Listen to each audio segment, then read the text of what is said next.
Narasaraopet parliament ఎంపీని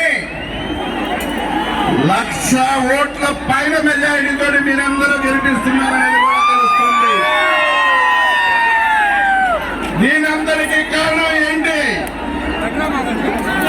ఈరోజు అసమర్థ పాలన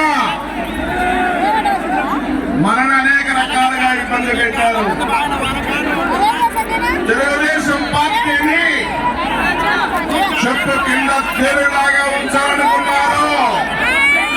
కానీ అది ఒక కాటు వేస్తుంది అనేది ఈ జగన్మోహన్ రెడ్డి ప్రభుత్వానికి తెలియదు.